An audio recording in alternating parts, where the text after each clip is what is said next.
It's time for Gardening Inside Out, a live show offering you plant advice for any space in your life. Introducing your perennial hosts, David Bates and Josh Carey. Hey, welcome in, everybody. It's Saturday morning. It means it's time for Gardening Inside Out. I think I'm going to prefer to be inside today, though, David Bates, because it's a little chilly here at Bates Hollow, but the Green Room Studios it feels is worse nice. than what it is. Yeah. Our blood has all gotten Thin? somewhat thinned by the warm temperatures this week, Oh, and man. we've got a night or two of cooler temps, but soon, like immediately, it's going to warm back up. Let's just get straight into that. Okay. And we'll discuss what's going on with the weather, and then we'll proceed with the rest of the program today. It's the 17th of February. Of course, this is Saturday morning, 8 a.m., 38 degrees for the high today. So, yes, quite a departure from what it has been this past week, where the weather has been wonderful. Overnight low of 21 degrees. So, everyone needs to be aware of that. Probably don't have anything that's of much consequence as far as what could possibly be damaged due to cold weather, but do be mindful of it. We've had a good run here where it has been very mild. So we got a night of it, 50 and 27 tomorrow with sunshine, and warming temperatures continue on into Monday, 58, 34, 63, 42 on Tuesday, 68, 50 on Wednesday. Rain moves back in on Thursday, maybe 0.4 of an inch thereabouts, 67, 41, and on Friday, 54, 32, and partly cloudy conditions. And remarkably, I don't know if this means anything or not. It looks like sunshine for next Saturday and 55 degrees, very seasonable temperatures. We did get some precipitation overnight. 41 hundredths in the event yesterday afternoon. And as you all recall, the temperature swiftly dropped. 20 degrees, seemingly instantly. We've had a couple of inches of rain here at Bates Nursery Weather Station for the week. We're up to 3.6 for the month and over 8 inches for the year. And it is currently about 29 degrees here in the Music City. So we're all here, all present, and we're ready to answer all the questions you may have with regard to your gardening efforts. But Josh, we don't do it alone. No. We have these capable affiliate members here on our side. Caroline, affiliate members? Good morning, guys. Good morning. Good morning. Tyler Blankenship, of course, straight out across the way there. And he's the one who keeps us all rolling here. Good morning, Tyler. There he There he is. Good morning. Tyler Cam jumps in this morning. So we are prepared to make this little brief transition back to winter. Ooh, he ducked out. You see that? He had to hold his nose to do it. Tyler's in a t-shirt and a scarf. I love the wardrobe choice today. You guys, I'm fancy. You're so fancy. I'm always impressed by your fashion. I'm wearing like 12 shirts and you're in a t-shirt. Well, there is heat in this room. Hashtag built different. True. That's the layered effect. But we are really happy to be here this morning and to be talking about what is going on in your garden. And we invite you in, as always, to send those questions in over our social media connections while we're on the air. You can do that at Gardening Inside Out at our Facebook page, also at Instagram. We have, if you subscribe to the weekly newsletter that I write, there are links in there every week, including our email, gardeninginsideout@gmail.com. So you can do that. That's actually probably the best way to send pictures, okay? Because when we roll up on the messenger, we see them, but it's a little daunting to try to get them over to Tyler. So in case we wanted to feature them on the show, so those go straight to Tyler, correct? yes, Tyler, they go to Caroline, Josh, and myself. Yeah. So one of us. So we will get them. We will get between them. the three of us. I think we can handle it. Yep. All right. Okay. Austin, you're pretty quiet over there, man. What's going on with you? Not much. we decorated the studio today, and Caroline will get to what's in the room here in a little while, but I think the theme this week is in our Batrium, which is what we call our covered area that we have a lot of our plants in. It got warm this week, y'all, and things started to wake up a little. So me and Caroline decided this week we're going to bring in some things that are just starting to leaf out. So we got some things in here that are starting to leaf, and we kind of wanted to tell y'all, like, hey, if you come out today, you can certainly buy things, and you can buy things that have leaves on them, but be careful about tonight. Those tiny little leaves that you see will probably be damaged. Yes, tender is the word for sure. And they need to go back over there into the area towards the back. That comes out to the side door there. There's some little baby Ito peonies in some pots. They've just got their little heads all poking up out of the dirt. I bet they're gonna be gorgeous too. They will, but they've been covered this whole winter, okay? Right. So they've been protected. So if you do buy stuff today that does have little tiny leaves, keep it in the house. Gosh, Tyler, it's so close. So close. Please don't do that to any of us. Hot shot. Just be mindful of that. So that's kind of what's on my mind for this week and for the next couple of days. Tyler's on a roll this morning. We're going to call him Butter over because there. he's on a roll. And what you're saying, Austin, is true for folks. We have obviously had a run of really warm weather. And because of that, even with the ventilation and all that we have in our building, it still gets warmer in there than it is outside because it's been pretty warm outside.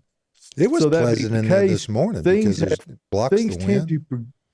Things tend to progress at a little advanced pace that are inside. Now, we're going to begin moving things outdoors starting this coming week. We have held up intentionally to try to let this cold spell get beyond us, but that process does begin in earnest this coming week. So as you come out in the coming days, you'll see more and more plant material back out on the open lot, and it will all be inside. But today, if you come out, you're definitely going to see everything pretty much is still indoors aside from shade trees and large conifers. You can come in and shop. You'll have to be out in the cold.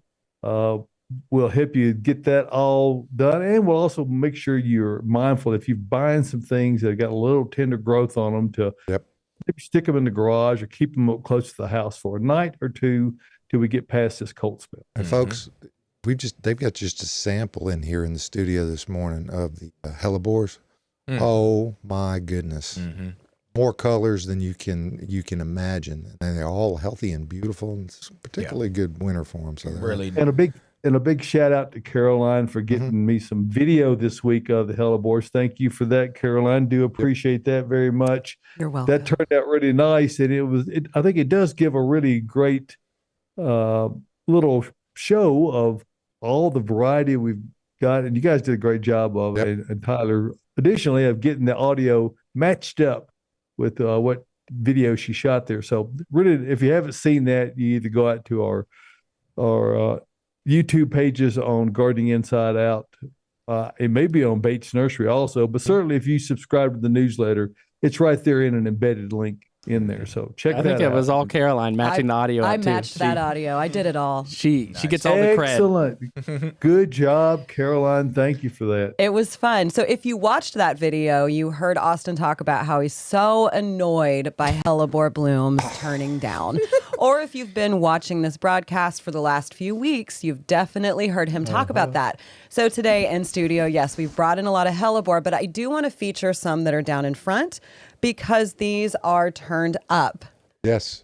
They are actually. They're the ones showing Tyler's Austin coming up his higher. proper respect. Yes. Come They're up looking high. you straight in the eye, Austin. Tyler, Down to we black. lost it. We went to black. They are shade loving plants. They are shade-loving plants, but I know we have talked Heavy about shade, how they do have some that turn up now, and I found one that is pointed straight up. It is. Oh, there it is.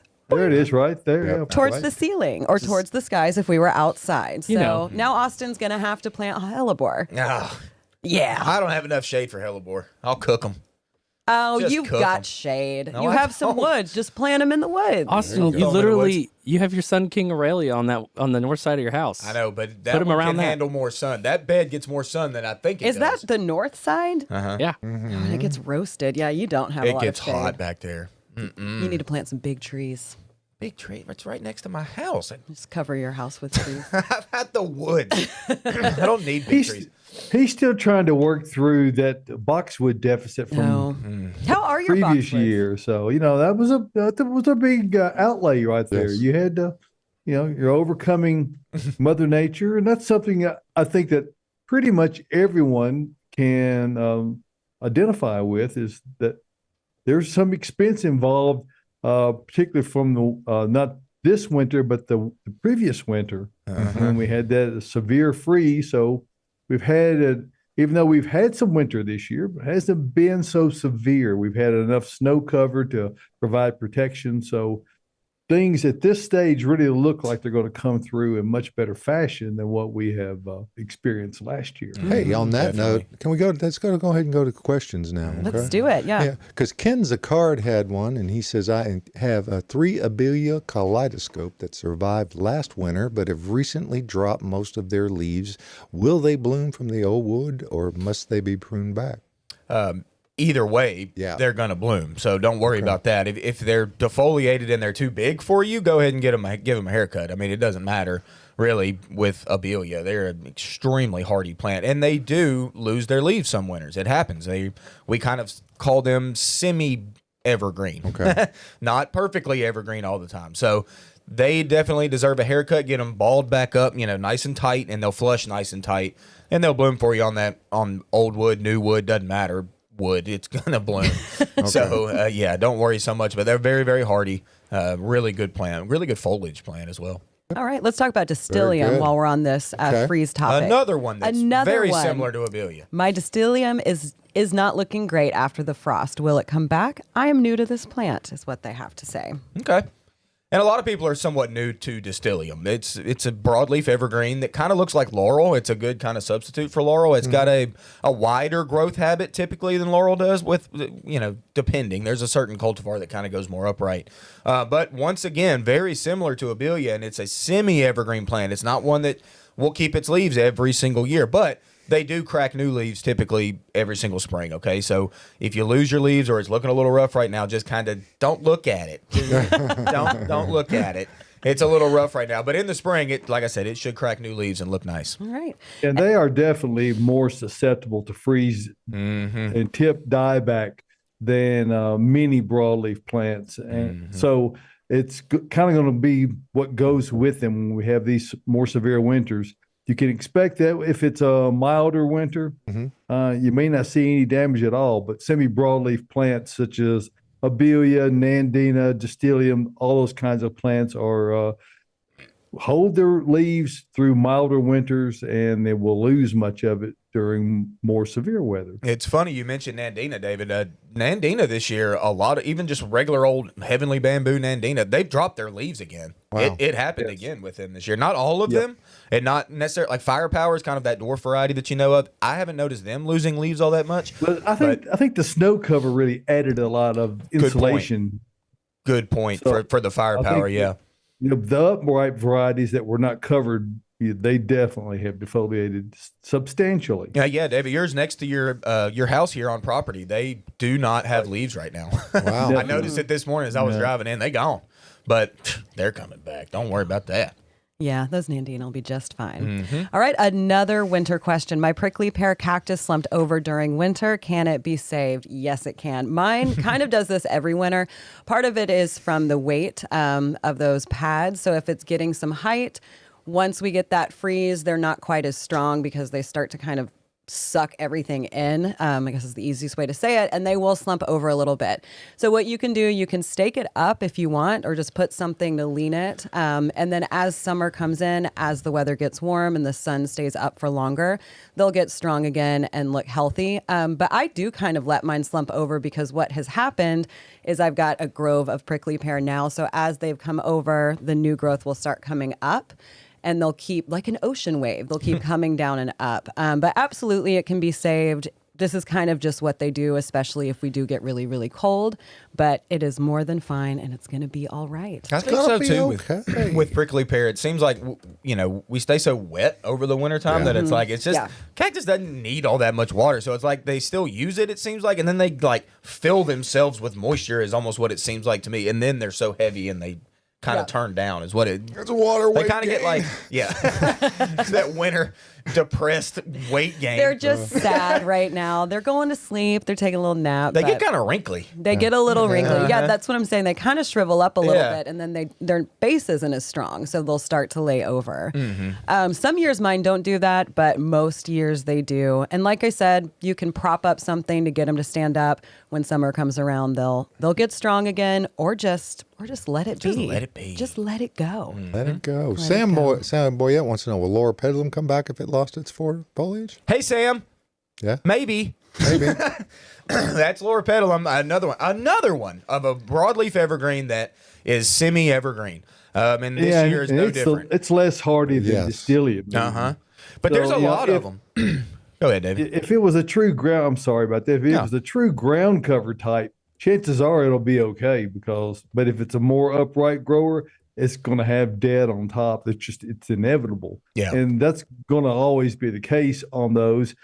They, even in milder winters, are going to get some. They're not an extremely hardy plant here who Sam and all others who use them do so with, you have to do so with the degree of caution, Josh. But mine came back from that. They're really nice. They give you some nice color at a time when maybe other things are not flowering, but the penalty you pay is dieback almost every winter. That's the exact word is dieback. You don't necessarily see death or dying or anything, but you do see dieback almost every year. And they get a bit big too. So I mean, some of them can't, but not too bad. The varieties that I've got, but mine came back last year. So a number of them did too. I was pretty surprised. Me and Adam Chapman actually talked. Our general manager here, we talked about that, and we were almost fairly certain that Laura Pedalum was going to pretty much kick it last year. But a lot of them did come back. And, we talk about it. The best Laura Pedalum out there is kind of the ugliest one.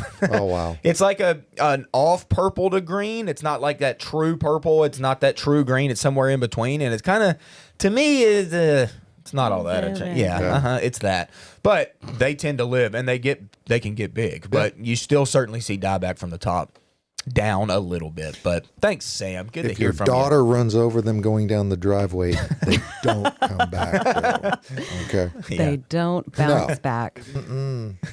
All right, we got a is it too late question. Here we go. Is it too late to relocate an arborvitae? No. It's not. It's getting there. It's getting there. But it's not yet. Now, as we talked about a number of times, arborvitae is a very shallow-rooted plant. No matter if it's a shrub or a tree or whatever, it does not have deep root system at all. So if you do transplant this now, make sure you soak it, y'all, and then watch it this summer. If this summer we turn droughty at all, we have a period of like 2 weeks of no rain or something, you're going to have to water it. So if you're going to do it now. Get it out of the way and keep it moist. Yeah, they go over there and dig the hole where it's going to be transplanted to first. That way you minimize the amount of time that it's out of the ground. Dig that hole first, get the soil prepared, then dig your other one out of the ground, move it straight into it, backfill it, water it immediately. It doesn't matter if it rained yesterday. The initial watering is most important for settling out, getting all the air pockets out of the soil. So water it in thoroughly, perhaps as many as 2 or 3 times, and then it'll be good to go. This is still a great time for doing transplanting, but the clock is running. We are rapidly running out of time, and it will soon be time to stop doing that. Yes. All right. Yes. So how about, when do I transplant peonies? Speaking of transplanting, when is the best time? Better get them.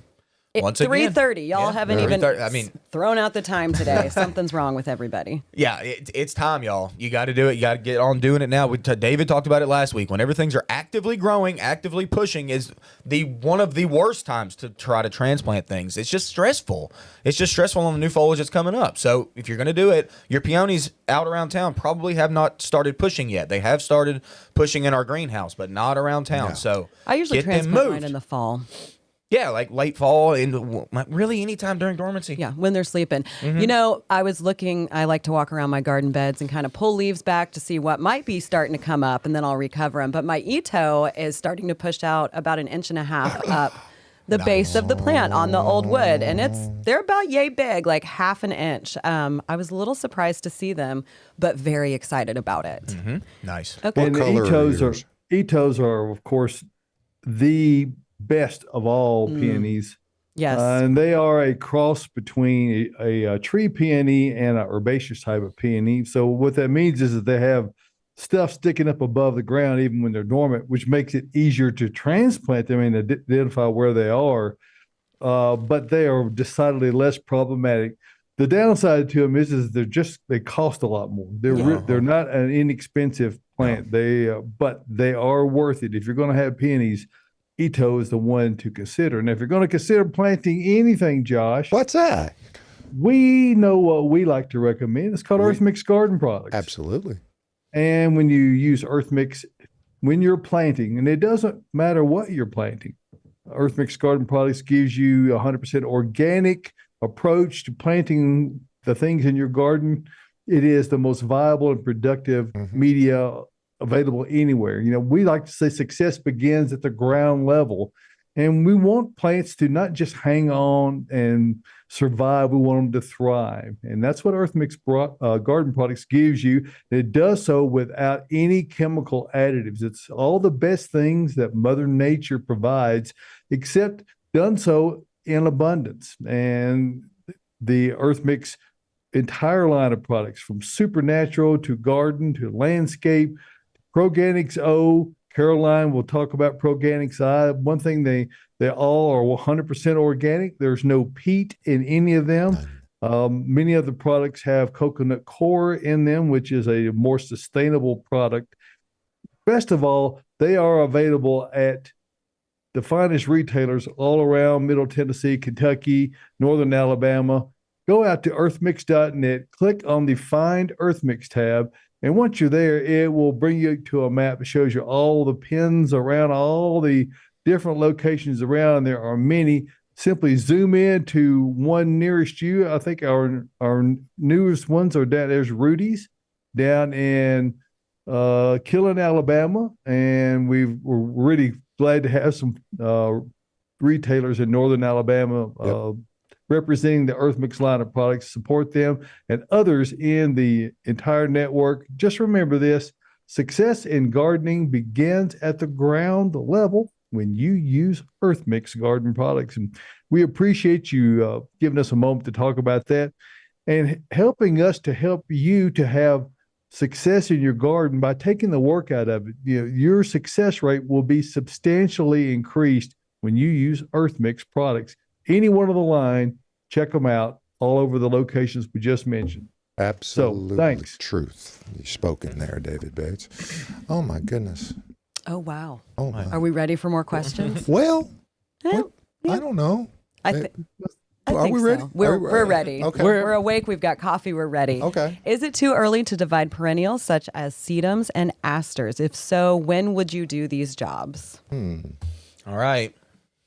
Okay. Once again, We're still on this topic. We're doing this during dormancy if we can help it, y'all. Now, dividing asters kind of seems funny to me. Like, when I think of dividing, I think of like irises and daylilies and those things that like kind of clump out. Asters don't really do all that. Asters more of just a transplant, right? I mean, I've never divided asters. you don't divide them because they don't grow from divisions, really. Like, so I would say that's just a straight up dig up and move rather than divide. I guess sedum you could kind of divide. And no, I am thinking like almost. my Stokes aster. Is that actually an aster though? Because that one would be divided. That one could be. Mine's but getting that's big not, and chunky, but it's not. That's not an aster but at all. that could be what they're talking about, perhaps. Maybe. But like we've talked about already, dormancy, y'all. That's the time to do it. Get on it. Get on it, everybody. Stuff is starting We're to crack running like out. we're talking about. We're going to take a shift over to vines. We got quite a few vining questions today. All right. First up, is native vine to grow along a chicken run? Coral 'em, Caroline. honeysuckle or passion flower? So those are the two they're asking about. I know know that I talk a lot about my passion flower that I have at my house, but if you did the native passion flower, that one would be great, I would say. Just don't get the one that I Does it planted. matter what kind of chickens are in the run? No? Maybe? They'll probably eat on it. Yeah. Probably will. I don't know. I chickens wonder- are Kind a of peck lot on of anything. chickens. I got like 11 chickens. They seem to peck on anything. So I wonder if they would peck the the maypops. well, yeah, because the seeds have like kind of a sedative effect. Oh, a calm very those calming chickens down. effect. So if you find that your chickens are more chill, Tranquil. that might be them eating the seeds of the pod. I mean, you could just like pop the pods off, as they fruit if you don't want them to. Hey, have man, those. that dude's got some really chill chickens. Wow, yeah. Austin, you should try that and see how it Makes affects your tryptophan chicken. look like candy, David. I guess if the run is if it's wired and protected from predators and it's grown on top of it, it's probably not a big deal. Right. Yeah. And it's coral- beautiful. It is. Really?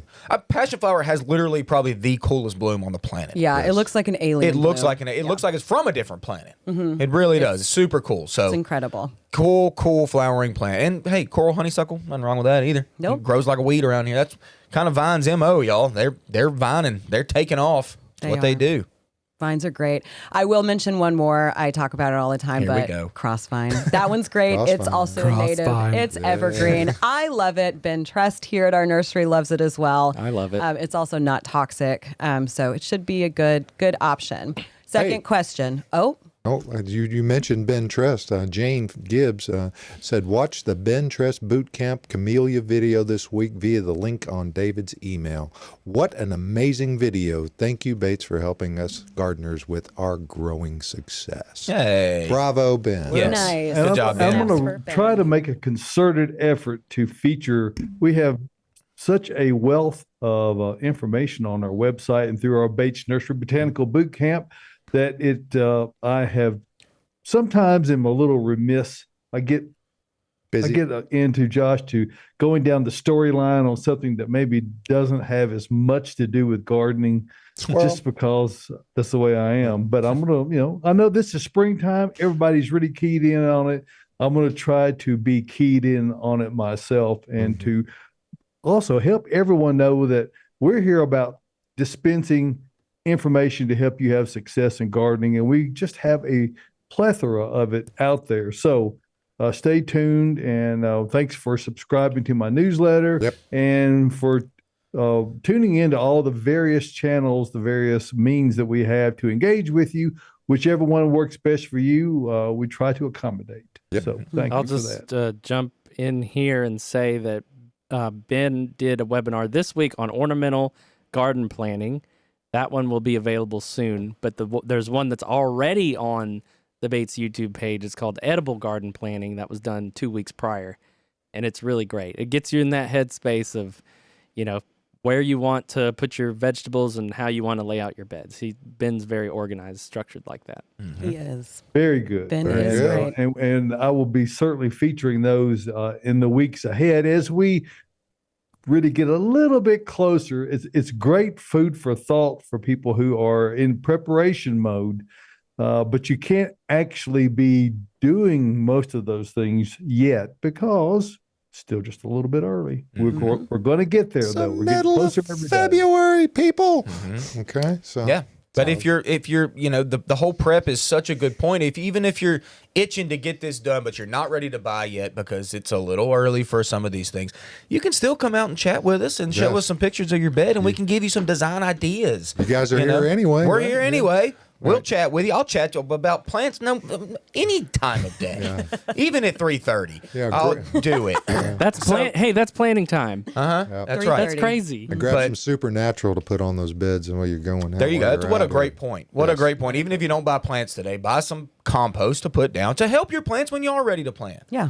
But I love helping out with designs and seeing beds, and just even if you don't know where to start at all, you've got just grass and you want to make it a bed. Come out, chat with us. We'll tell you how to get that done and what kind of shape and all that. It's just fun to chat about that. It's So fun to let's talk. get that prep going. But let's keep Fun to chatting answer questions, about too. vines, y'all. Yep. Let's get back on it. This one is Okay. fun. Crossvine versus clematis.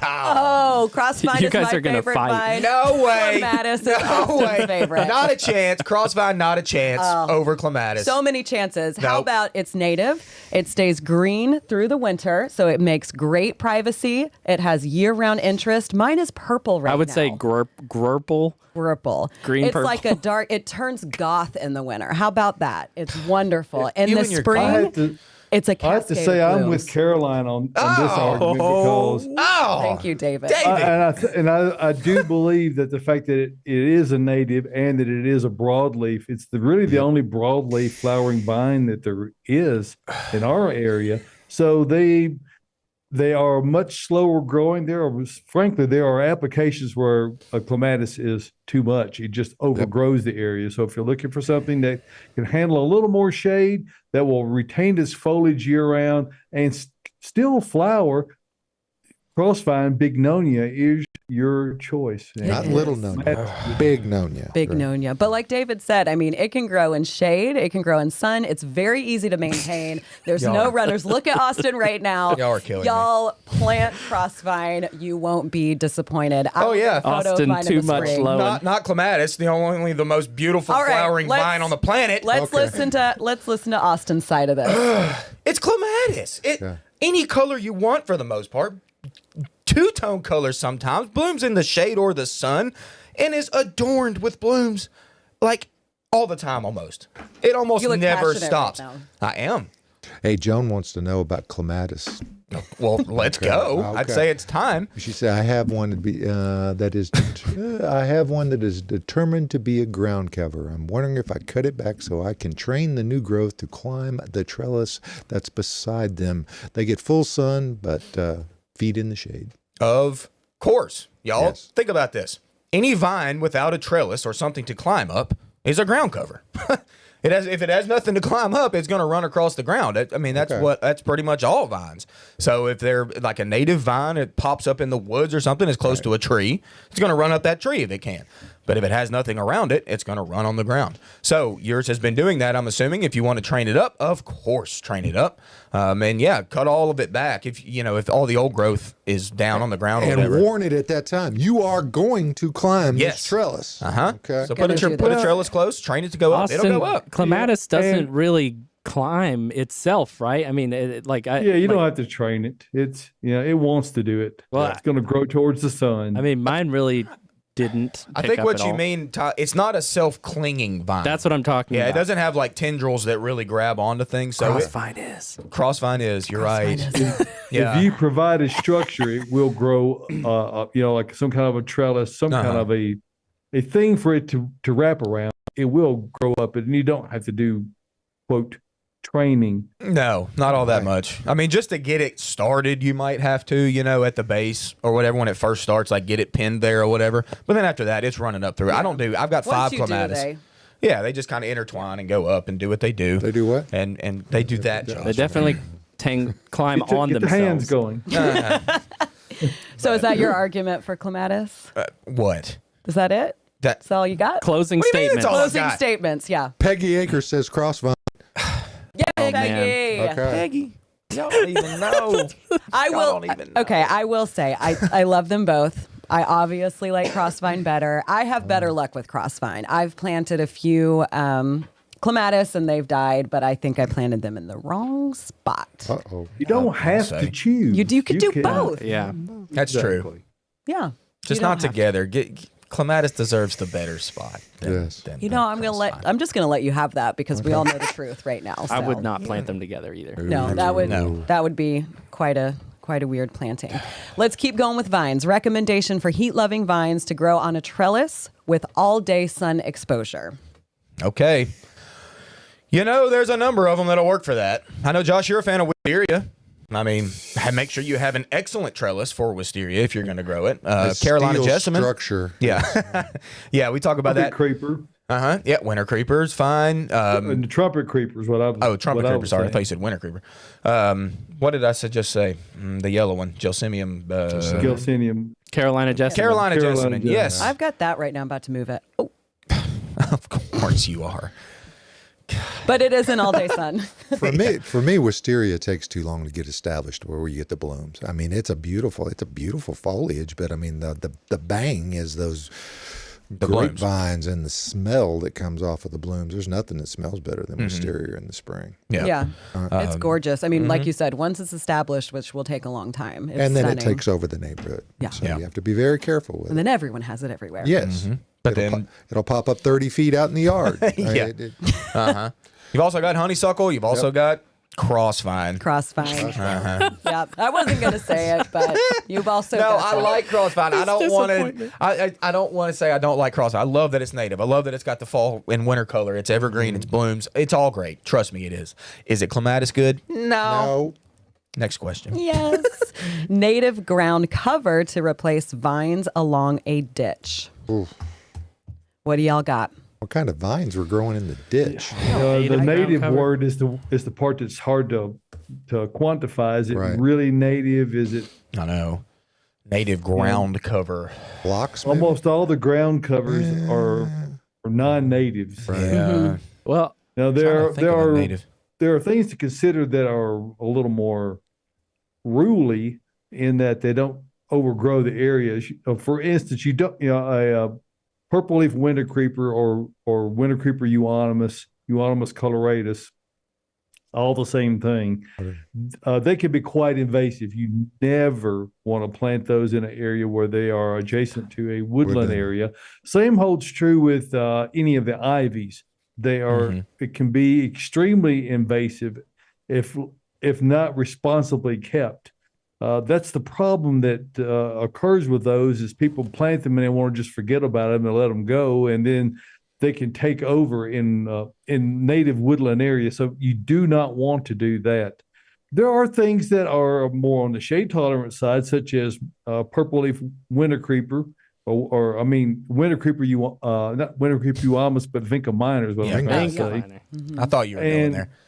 And those are, while they're not necessarily native, they don't really overgrow anything. Now, it's true that in heavy shade areas they can really get established, but they're not aggressive. They won't grow up trees.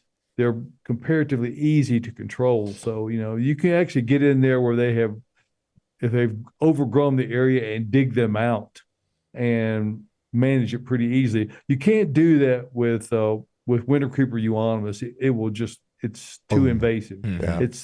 It's not quite kudzu invasive, but it's not far from it. I really am curious. What kind of vines were there? I'm wondering what was also sun or shade. Yeah. Usually ditches are exposed in the elements. It may have been If it's next to a woodland.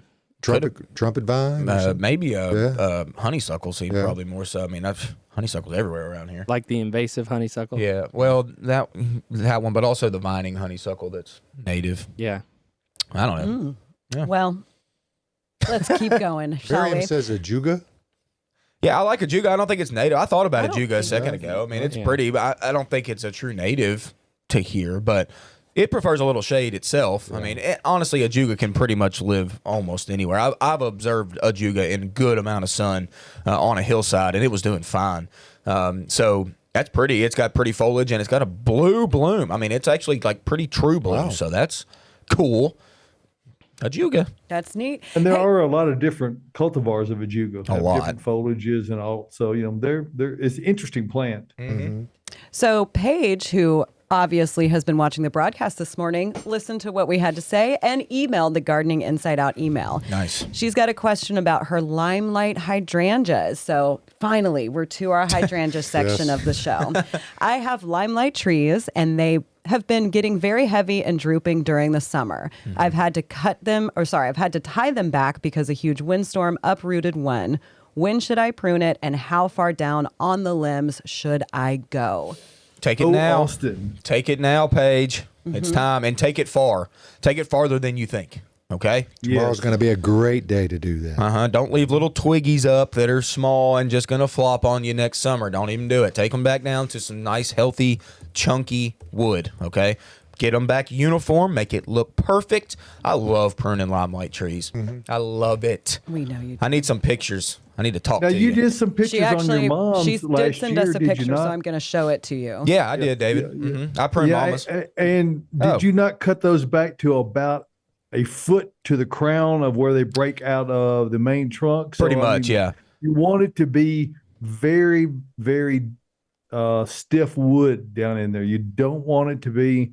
You really want to do this with hand pruners or loppers, depending on how big they are, not with shears. No, because you want to be cutting into wood that's so heavy. Shears won't really do it. So if you're able to cut it easily with head shears, you're not cutting it heavy enough. It needs to go back deep. It's going to flower on this year's wood anyway. Yeah. So you might even take the opportunity to go in there and thin it a little bit. Yes, you can do that. And I'm actually all that really serves is to really increase the number of terminal breaks that come out of those branches. That will reduce the amount of weight on those long limbs that would be there otherwise, and that will keep it from flopping nearly as severely. Yeah, and I'm actually looking at the picture of your tree right now, Paige, and it's a little wonky. Not gonna lie to you, that's the word. Wonky. She did say it was Wonky. uprooted a little bit. It's wonky a little, so we need to get that back in check. Yeah, and like David said, take it way back to the main part of the plant. It's going to shorten the plant, but limelight, you know how big it gets. So take it back far. You'll be fine. It'll be okay. It'll be Cut okay. it. I kind of can't believe you did not talk about cutting it back right at the beginning of spring, because I tried that. So Austin had this whole idea, and he started doing it, of giving it a little prune back right as it starts to... You talk about it, because I did it, and my limelight hydrangeas, which would normally droop over, stayed upright and gorgeous, bloomed a little bit later. They were smaller, they were tighter, and it was fantastic. Yeah, that's my method with limelight now. And really any panicle hydrangea, and like Caroline said, we're going to get them back in check now. So Paige, take that back now, like I talked to you about. Get it nice and balled back up. Whenever it leafs out in the spring and it starts to grow and it's getting a little bit big, cut it again in the spring. You'll get more shoots that come out, smaller blooms, and a little bit later, but they will not flop on you. I'm telling you, it's good practice. I'm telling you, it's worth it.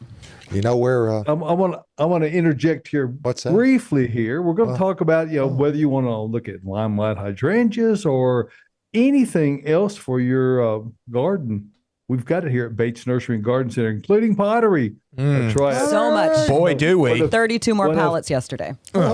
So if you need pottery, we either have it already or we're going to have it. And we're still getting more in. So come check that out. Come check out everything we've got.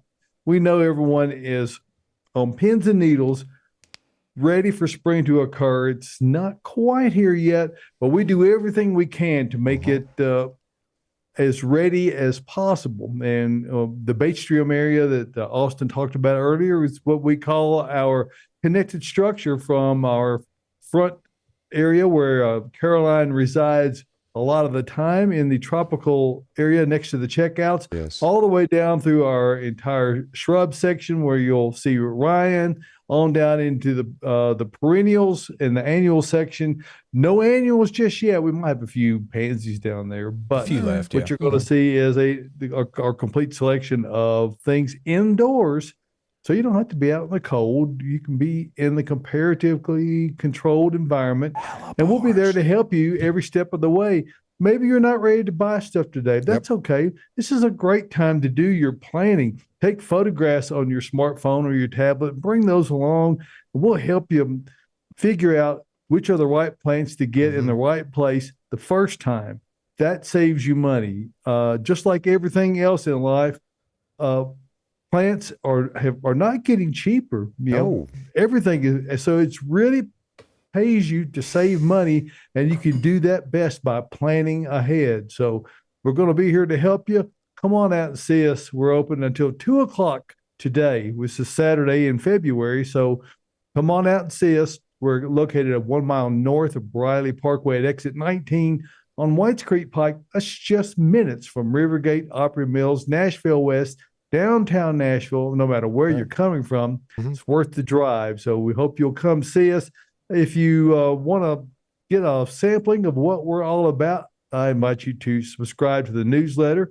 You can do so by just scrolling down the main page, and right there, you'll see the newsletter sign-up section with a Japanese maple foliage arbor. Put your name and your email address, and click on it that you indeed want to receive that, and you'll do so every week. And if you get to the point where you don't want to receive it anymore, you can unsubscribe. We don't share your information with anyone. So we're privileged to have you as a recipient of our newsletter, and we try to give you the best timely gardening information, all the things you need to be thinking about. We try to be right on top of it here at Bates Nursery and Garden Center, of which Gardening Inside Out, live from the green room, is just a part of that. So check us out, batesnursery.com. Our entire inventory, by the way, is searchable online. So you can, whatever you're interested in, you can see if we've got it. Our selection is diverse, regardless of the time of year. Check it out at batesnursery.com. So thanks for giving us a moment to talk about that. We've done a lot of work in the season since last spring. So we really feel like you're going to be pleased with some of the changes that we've made and the thing that we could, particularly with regard to parking. Really grateful to have that behind us. Last summer was difficult, to say the least. So we're glad to have that behind. Plenty of spacious parking. Come see us, Bates Nursery and Garden Center. Beautifying Nashville since 1932. That is hard to believe. 92 years. 92. All right. Speaking of the nursery and the Bates Shriam and Ryan, I think it's time for. I was sorry, guys. Hold on a second. I want to give a shout out. Last week we received a comment from David Norris, watching from Zone 9B, North San Diego County. Thank you for tuning in and watching us. If you got any Zone 9B questions, we can do our best. We're Zone 7A and 7B here, and largely Eastern North America. But there's a lot you can grow over there. That's cool. California watcher, dig it. And we covet the plants that you can grow in San Diego, California. Oh yeah, pretty much anything. Oh yeah. And now we can. What's in room with Caroline? There it is. Hey. All right. So Austin had a great idea yesterday to bring stuff into the studio that's starting to leaf out that we have in our Bates Shriam, or possibly start to bud and leaf out around town. So I picked these pink lemonade blueberries. They actually look really, really pretty. They're under the TV, a little bit hard to see, but they're going to be right here. I have this blueberry planted at my house, and I can. Tyler, and I can't wait to get some blueberries on it. And then right in the center, under the TV and down in front, we've got a spirea. So it is starting to leaf out, and this one up top is starting to bloom. Ryan brought this especially for us this morning. Hey, now it's our faces back. Hello. I know. My camera work is astounding. You're this doing morning. fantastic, Tyler. Stella. These are super cute. Austin, you look like you had something to say about it. No, I didn't. You're just blown away by it. It's Ogon spirea. It's one of Ryan's favorite plants. He told me that the other day. Favorite plant. Ryan is great. If y'all haven't come out and met Ryan, he usually dwells in the Bates Shriam. He's doing all the stuff. He knows where everything is in that covered kind of shade area, you know, in the summer where we keep all that stuff. But he knows what he's talking about. Also, nicest guy you'll ever meet as well. Guy. And then behind me, we've got forsythia, and also behind David. So it's got some little buds on it. It's starting to crack. It's one of the earliest spring bloomers. So we'll start seeing it around town. Yes, very old school, very pretty. Waterfall looking plant. In the corner, we've got some Japanese maple. We do have a question on Japanese maple a little bit later because some are starting to leaf out a little bit around town as our spring has, or late winter has gotten a little bit warm. And then down in front, amongst the hellebore. So right here, we've got a barberry. So Ryan walked me over to the barberry section when I was picking out stuff yesterday, and he was like, Caroline, look at this. All of the green barberry in our Bates Shriam area are starting to leaf out, but the red are not. So the green, they've got this gorgeous chartreuse color, and every kind of variety that we have that is green is leafed out or starting to, while the red varieties are still staying dormant. And we've had them the same time. A lot of them have been in the Bates Shriam since summer. So they've had the same climate in there. So yeah, that is very interesting that those are starting to leaf out now. Golden Nugget Dwarf Japanese Barberry. Golden Nugget. Gorgeous. It's a pretty cute name. Yeah. It's actually, I'm not a fan of barberry, but as I look at these right now, I kind of want one. Maybe I'll get one day. And then down in front, we have climbing hydrangea. So it's actually on either side near Josh and then near Austin. Ryan really, really loves this. He says it does great. It clings to stuff. I kind of want one. I do too. Yeah. Ugh. Austin's tried to talk me out of it. As you heard his voice come over the audio and say, ugh. Climbs multiple feet a year, right? Yes. Yeah. It's the least cool of the vine. You've got the right Wow. spot. They're a good choice. Okay. They do. I really like how they look, and I might decide to add one to my landscape. And then, of course, we have an abundance of hellebore in here today because we are. I was going to say full at the nursery, but y'all, it is dwindling down. I saw cart after cart flying out of here yesterday of hellebore. I mean, people filling up carts full of them to bring them home. So we still have a lot. We still have a fantastic selection and some that turn up instead of turn down. Just all different kinds. So really come out here and take a look. You can browse your undercover. You know, it might rain a little bit today, but you will be out of the rain and amongst some flowers and some fun staff that know a lot about plants and want to talk to you about It's it. nice and warm in there, even though the wind's not blowing. Uh-oh. We're gone. Nope, Power went we're out. not. We're still streaming. We're still streaming? Okay. The audio cut out, though. Just for a second. Hello, guys. Only for a second, though. So let's carry on. Carrying on as we go along. Oh, hold on. Okay. Well, Josh, you and I can Okay. carry on. We can carry on. Josh, carry on. Are you the wayward son, David Bates, today? Well, you know, I have been accused of being worse, Josh. I understand So that. I understand That is that. just the way that it is. But we are really grateful to be live from the green room this Yes. morning. And we do have backup power Here. automatic. Yeah.